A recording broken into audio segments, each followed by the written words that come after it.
Hi hello అండి, నా పేరు శివజ్యోతి. ఈరోజు నేను చేయబోతున్న రెసిపీ గోంగూర పప్పు. గోంగూర పప్పుకి కావాల్సిన ఇంగ్రీడియంట్స్ చూద్దాం.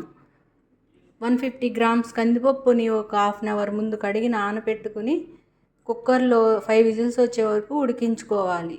తర్వాత 2 కట్టల గోంగూర, దీన్ని శుభ్రంగా క్లీన్ చేసుకుని ఒక ప్లేట్లో తీసుకున్నాం.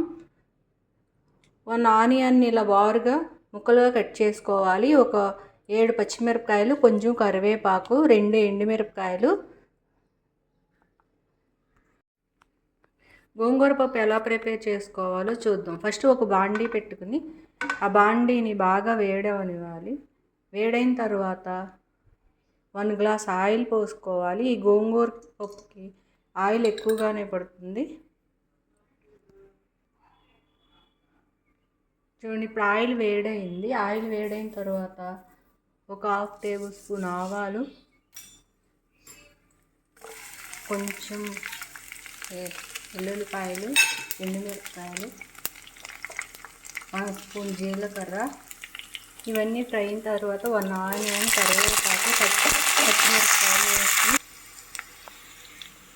ఈ ఆనియన్స్ ఇవన్నీ ఇలా మగ్గిన తర్వాత దీనిలో కొంచెం పసుపు వేసుకోవాలి. కొంచెం పసుపు, తర్వాత ఇందాక కట్ చేసి పెట్టుకున్న గోంగూర, ఈ గోంగూర మొత్తం దీనిలో వేసి ఉడికించుకోవాలి. దీనిలో ఇలా మూత పెట్టి ఉడికించుకోవాలి. చూడండి, గోంగూర అంతా ఇప్పుడు ఇలా మగ్గిపోయింది. ఇలా మగ్గిపోయిన తర్వాత దీనిలో 1 టేబుల్ స్పూన్ ఉప్పు, సాల్ట్, 1 టేబుల్ స్పూన్ కారం వేసుకుని ఉడికించుకోవాలి.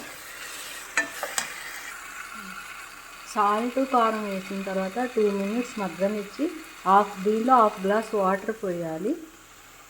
వాటర్ పోసి ఒక 5 మినిట్స్ ఉడికించుకోవాలి. ఈ